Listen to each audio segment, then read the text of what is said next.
E aí pessoal, eu falo o Vitor. Voltamos aqui para o nosso estudo, certo? E bom, antes da gente começar a dar procedimento, eu queria fazer uma breve recapitulação do que a gente viu no último vídeo, certo? Para a gente não se perder, tá? Então, primeiro, a gente viu quais são as possíveis variantes que são jogadas nessa posição, pelo menos as mais frequentes, tá? Então vou aqui assinalando só para mostrar para vocês essas variantes que a gente viu. Não adentrou em cada uma delas, mas a gente viu que são possíveis jogadas, tá? A gente também aprendeu sobre o conceito desse bispo de B5, que ele é um bispo importante para o jogador de brancas na Rui Lopes, tá? E ele deve ser preservado na maioria dos casos. A gente também viu os planos de C3, D4, e a gente viu também os planos de levar o cavalo de B1 até G3, ou E3, ou F5. E além disso, a gente adentrou e começou o nosso estudo na variante principal, que é essa que eu estou demonstrando para vocês aqui.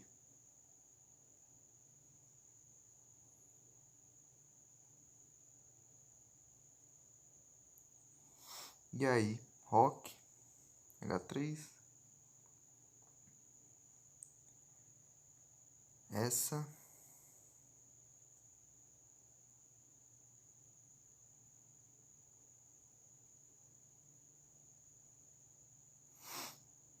então a gente viu essa variante, nessa posição.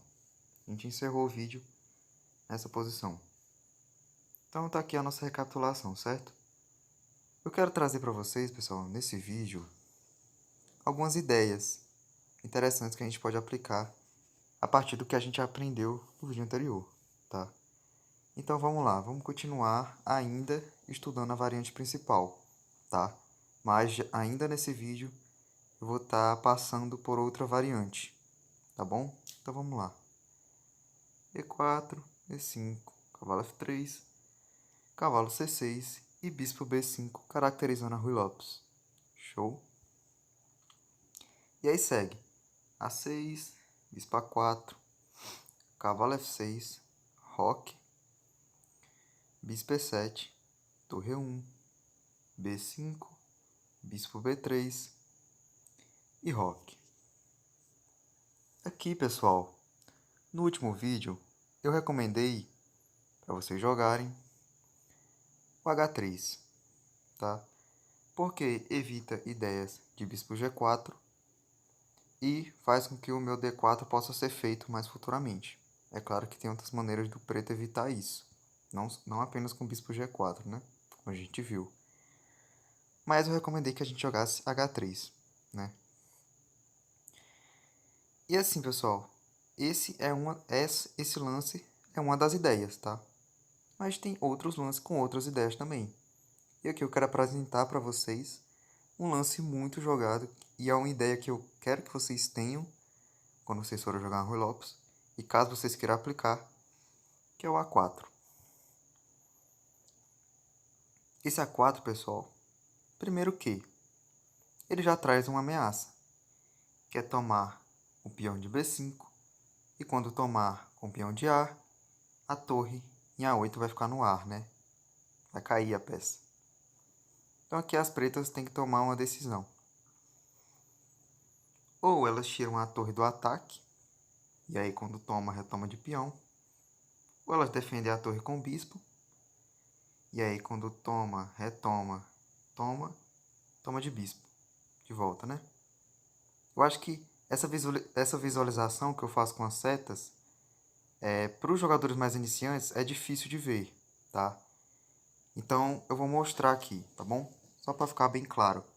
Então ele pode jogar torre B8, e aí eu tomo, retoma de peão, que foi a variante que eu mostrei agora há pouco. Nas setas, né, no caso. Ou pode jogar bispo B7, que aí toma, retoma, trocamos as torres. Tá bom? Ou, voltamos aqui, ele pode jogar B4, tá? Ou ele pode simplesmente tomar o peão e trocamos. Aqui eu quero explicar um pouco para vocês alguns conceitos, tá?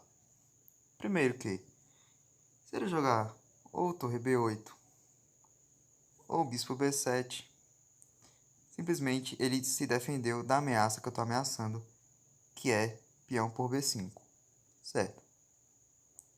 Mas aqui, pessoal, existem outros dois lances que são interessantes da gente analisá-los, que é o B4 e é B tomar 4, tá? Primeira coisa que eu quero que vocês entendam. Quando ele toma, pessoal, e aqui eu tomo de bispo, o que aconteceu nessa posição? Eu vou explicar para vocês. No xadrez, uma coisa importante que a gente sempre tenta levar para a gente são os finais. Um bom jogador de finais, ele entende muito bem o que é uma boa estrutura de peões, tá? E o que é uma boa estrutura de peões?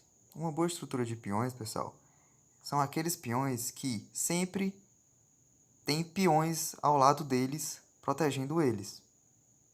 Ou seja, como é que está a situação das brancas? O peão de B tem o peão de C protegendo ele. E o peão de C, tanto tem o peão de D protegendo ele, como o peão de B.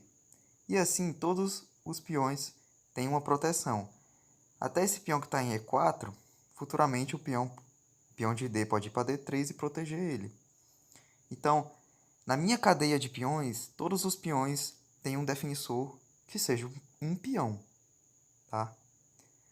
Já a situação das pretas, esse peão que eu estou assinalando aqui, esse peão de A6, ele não tem um defensor de peão, só a peça que pode defender ele. Então, por exemplo, se eu conseguir trocar todas as peças que não são peões, se sobrar só 2 reis e peões, concorda comigo que aquele peão ele é uma debilidade, porque ele não vai ter mais proteção de outros peões.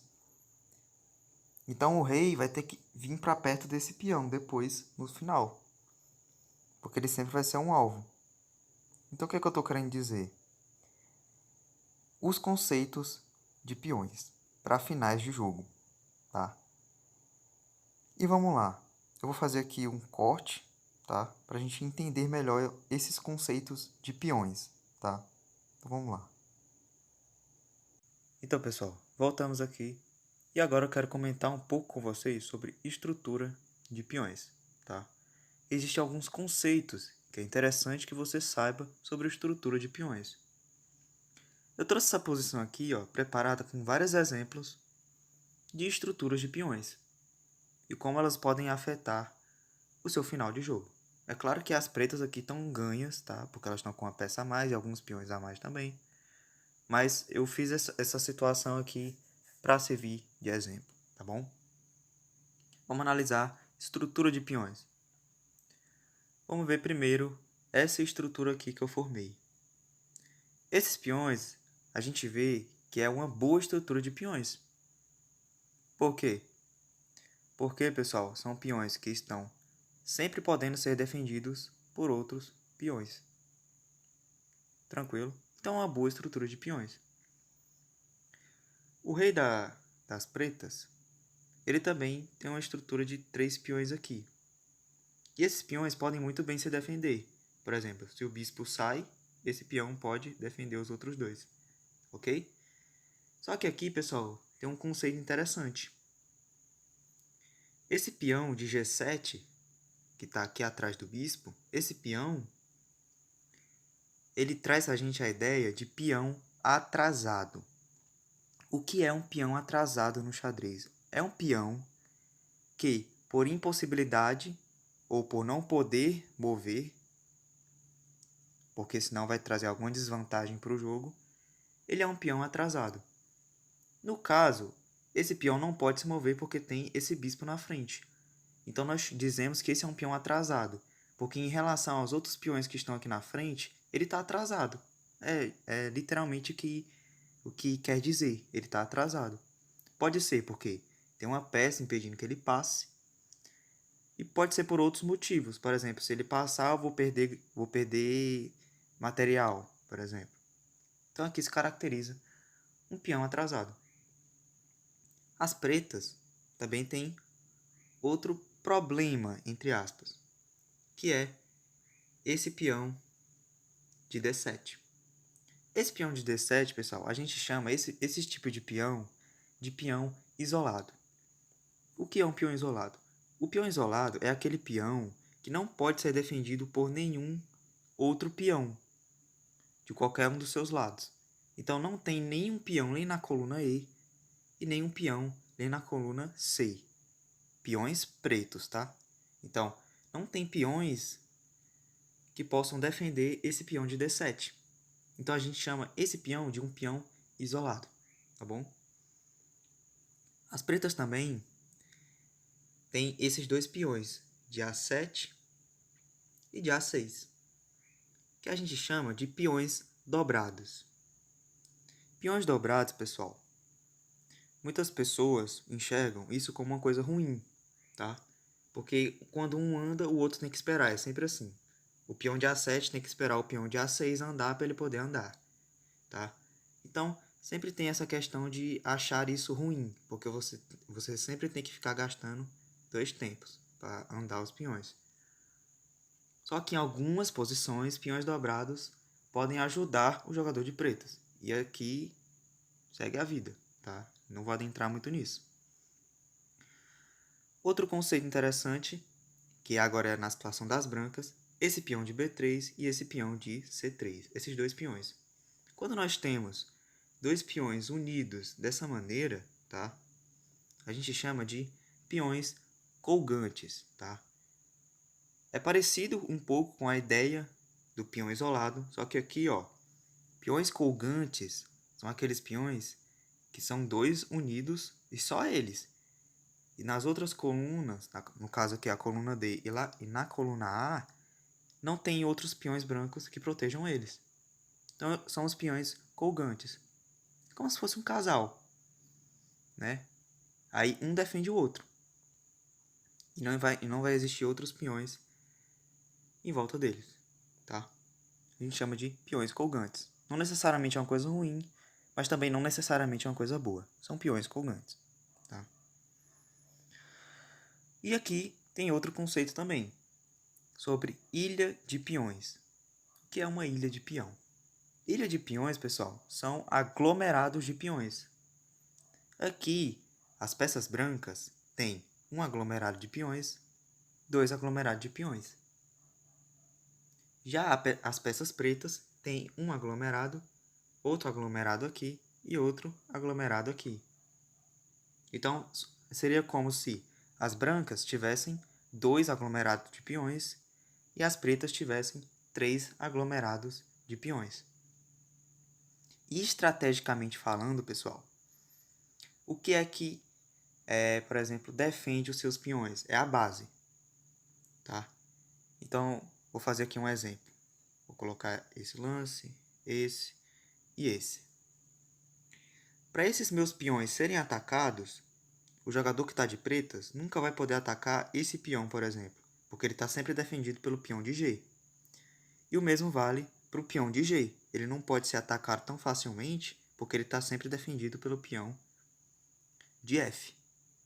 Agora, o peão de F, ele não tem outros peões que protejam ele. Então, o peão de F é um alvo. Então, concorda comigo que quanto mais aglomerados você tiver, mais bases você vai ter. No caso, o branco tem a base aqui, o F2, o peão de F2. As pretas, tecnicamente, como tem 3 aglomerados, eles vão ter 3 bases, ou seja, 3 alvos. Então, são 3 alvos que as peças brancas podem ficar sempre mirando. Então, estrategicamente, as pretas, em questão de peões, estão piores, tá?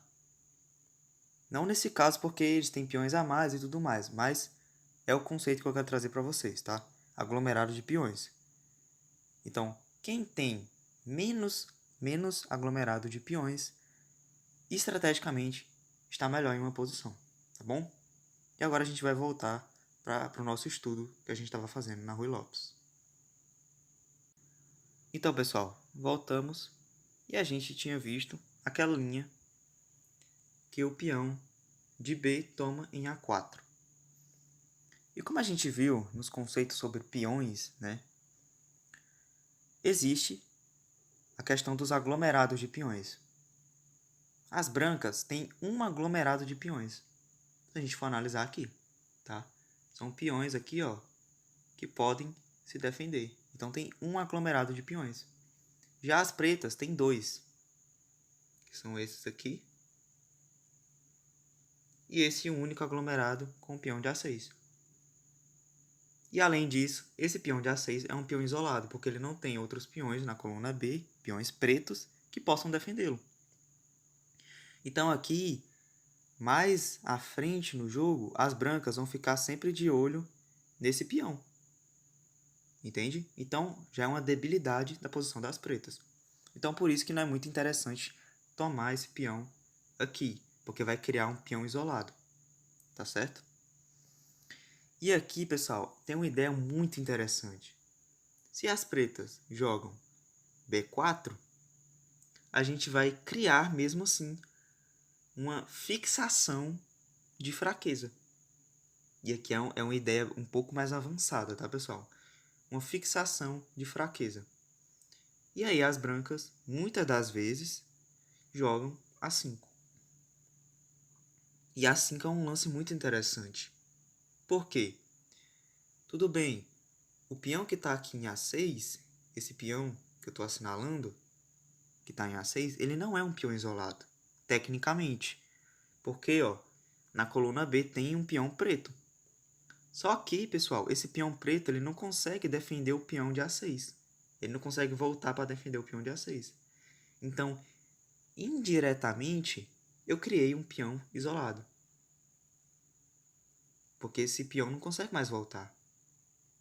Ah, então por que eu joguei A5? Para evitar que ele jogue A5. Porque agora ele vai criar uma nova cadeia ali de peões. Então, eu jogo A5 primeiro para fixar o peão em A6. E agora esse peão não consegue mais avançar.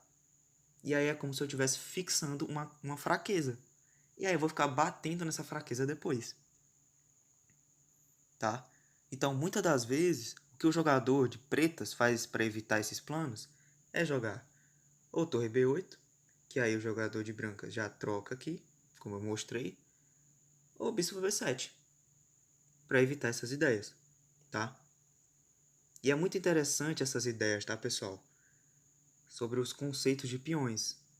Porque muitas das vezes você já tem uma posição vencedora. Se você trocar todas as peças e for para um final de peões, você já tem uma posição vencedora.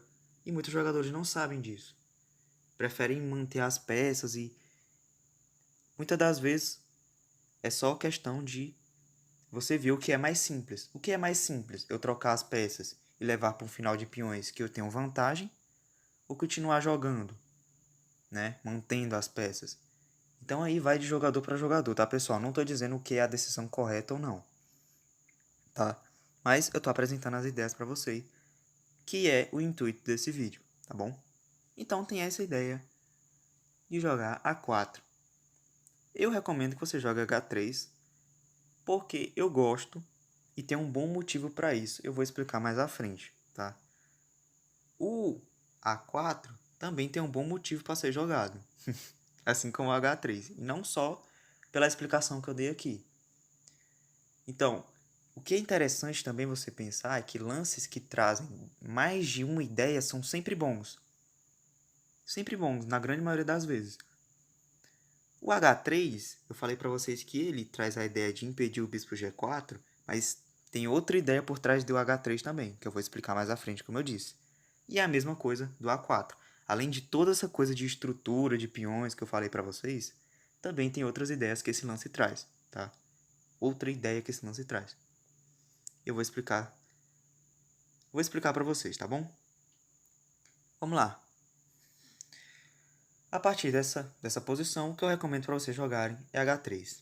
Por que H3? além do motivo de eu evitar bispo G4, também tem outro motivo, pessoal. Por conta da famosa e aterrorizante variante Marshall, que na verdade é o ataque Marshall ou gambito Marshall. E do que se trata esse gambito Marshall? É claro que as brancas podem evitar que as pretas joguem esse gambito Marshall, o que é muito perigoso para o jogador de brancas permitir que isso aconteça. E adivinha o que o lance H3 e o lance A4 têm em comum? Eles evitam a variante do ataque Marshall ou do gambito Marshall. Então, esse lance H3 que eu recomendei para vocês, por exemplo, além de ele evitar o bispo G4, ele também evita o ataque Marshall, que eu vou mostrar para vocês agora. E a mesma coisa, o A4. Então vamos dizer que você não vai jogar nem H3 e nem A4. Tem outros lances também que evitam ataque Marshall, tá? Só para deixar claro. Mas esses são os que eu mais considero que você deveria aprender, tá? A4 e H3. E aí você pode variar. Tem vezes que você joga uma partida com um certo jogador e, por exemplo, o H3 não funcionou bem. Aí você vai lá e tenta H4, porque tanto você surpreende o seu adversário, quanto você pode aplicar outras ideias no seu jogo, tá bom? Tá. Vamos dizer que o jogador não joga nem H3 e nem A4 para evitar o ataque Marshall. Joga aqui um plano típico, C3. E aí, o jogador de pretas pode optar ou não por jogar o ataque Marshall, que gambita um peão, tá bom? Vamos lá, vamos deixar de enrolação, né? Vamos fazer o lance. D5. E aí? Brancas toma D5. Cavalo toma D5. E esse peão de E5 caiu. E aí brancas tomam. Cavalo toma E5. Torre toma E5. E agora? Ameacei o cavalo 2 vezes. Defendeu com C6. Jogamos D4. Bispo D6, ameaçando a torre. Torre E1. E aqui o lance para as pretas é dama H4. E aqui a gente entende por que o nome é ataque Marshall. Você percebe que o jogador de pretas está querendo atacar. Por quê? Ele tem um cavalo forte, controlando casas centrais. Tem um bispo que já está ameaçando ali o ponto de H2. E tem outro bispo apontando também para o rei das peças brancas.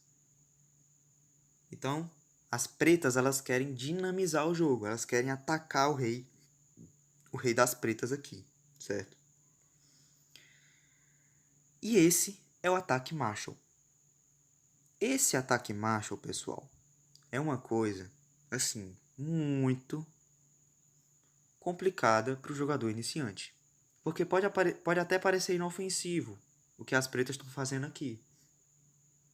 E que, na verdade, eu não acho inofensivo. Mas para o jogador que não entende muito bem a posição, pode parecer inofensivo, tá?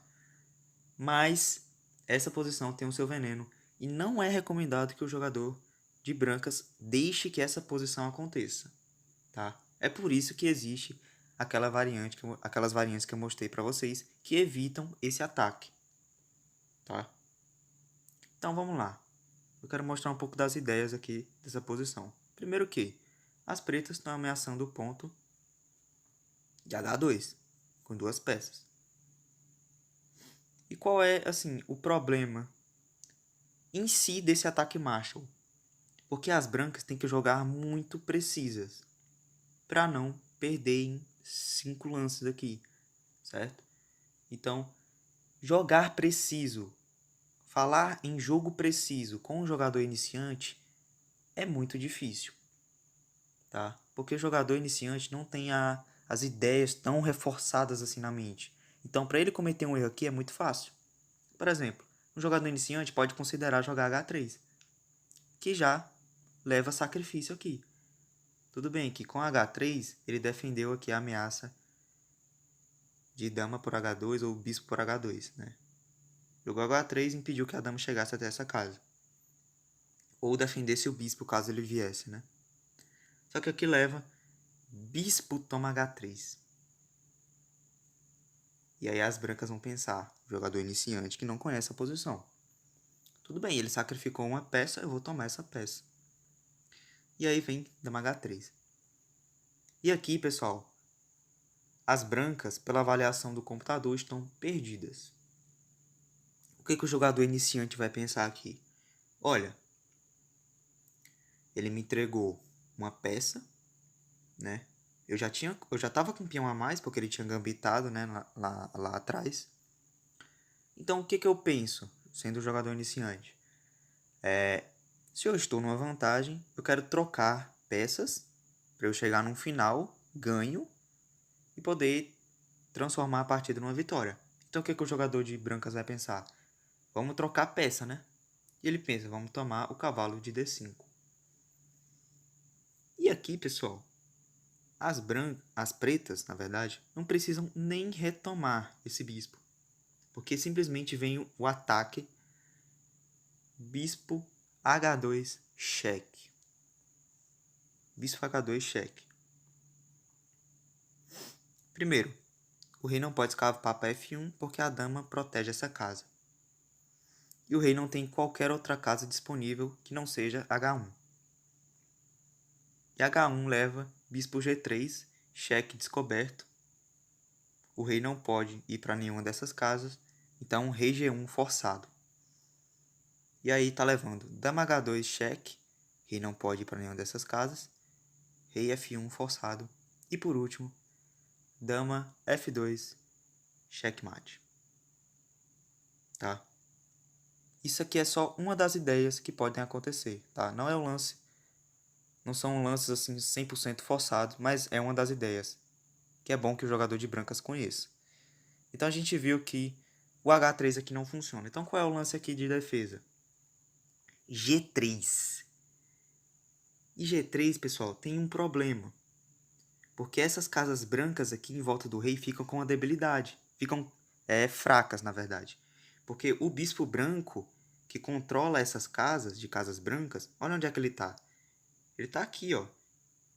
Está em B3, lá do outro lado do tabuleiro. Enquanto o rei está levando ataque aqui nas casas brancas. E aí o lance, dama H3. E qual é a ameaça das pretas aqui? Bispo G4. Para depois jogar bispo F3.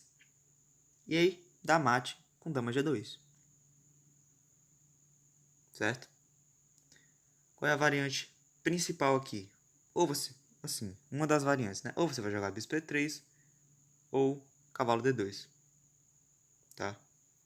Vamos lá. Bispo E3. Bispo G4.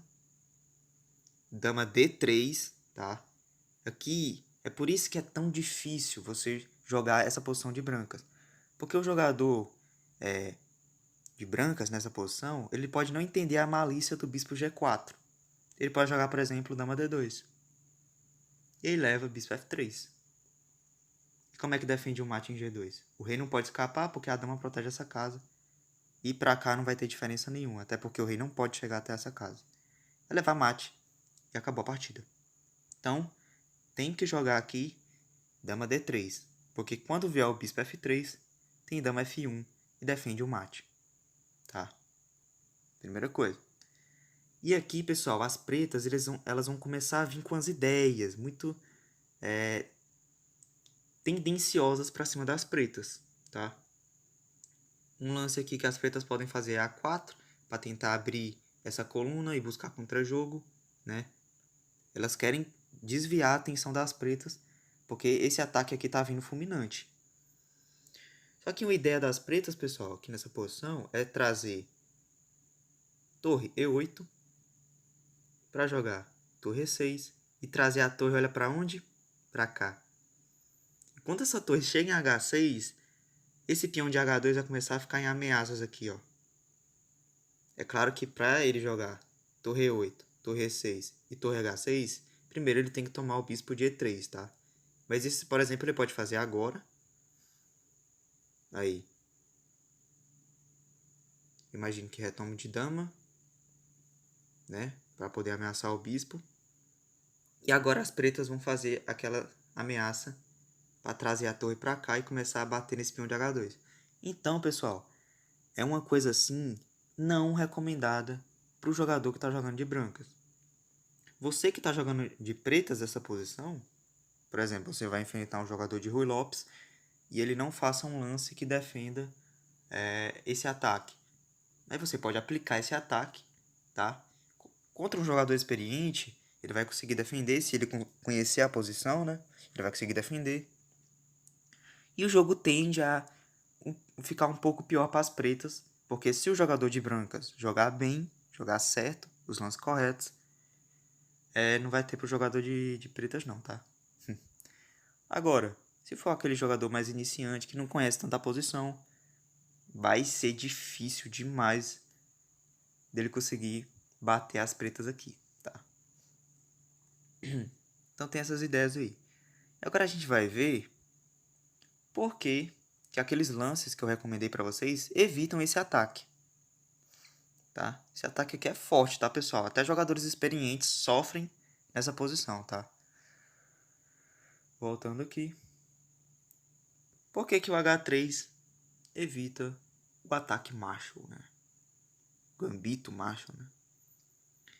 Tem jogadores que gostam de forçar, né? E eles podem até jogar D5. Aí você vai lá, toma, ele toma, e aí você faz a mesma sequência. Tomando, e aí ameaçou 2 vezes o cavalo, joga C6, D4, bispo D6, torre E1 e dama H4. Só que agora, pessoal, perceba que o H3 já está feito. Se fosse o lance das pretas agora, eles teriam um sacrifício aqui. Só que agora é lance das brancas, e elas podem defender isso aí. Por exemplo, com dama D3. Tá? E aí se bispo toma, dama toma. Então é como se as pretas tivessem entrado no ataque macho com um tempo a menos, porque o H3 já está feito, e agora é lance das brancas. Tá? Então, as brancas, perceba essa sutileza. Elas deixaram de jogar C3 para jogar H3. E agora o ataque macho ele vem como se fosse com um tempo a menos, porque o H3 já está feito.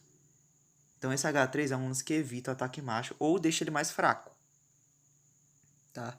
Agora se você é um cara que ficou extremamente aterrorizado com o ataque macho, você pode jogar o cruel, para quem gosta de jogar esse ataque, né? O cruel A4. Porque esse A4, pessoal, simplesmente aniquila o cara que quer jogar o ataque macho. Porque se ele pensa, vou forçar aqui, jogar D5. Eu tomo teu peão. E não pode retomar porque a torre cai. Então, ele não pode fazer esse ataque macho porque ele tem que resolver a situação aqui. Ele vai jogar a torre aqui. E aí troca, vai ter aquelas trocas.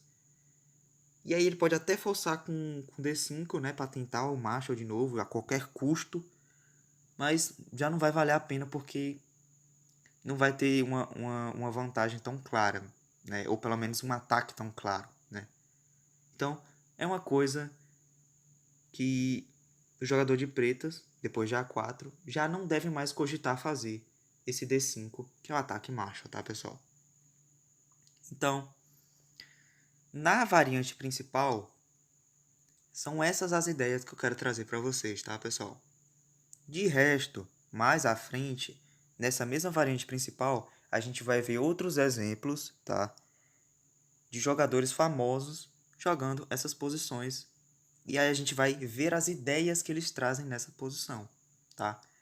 Então, o que eu trouxe aqui para vocês é o básico da variante principal, né?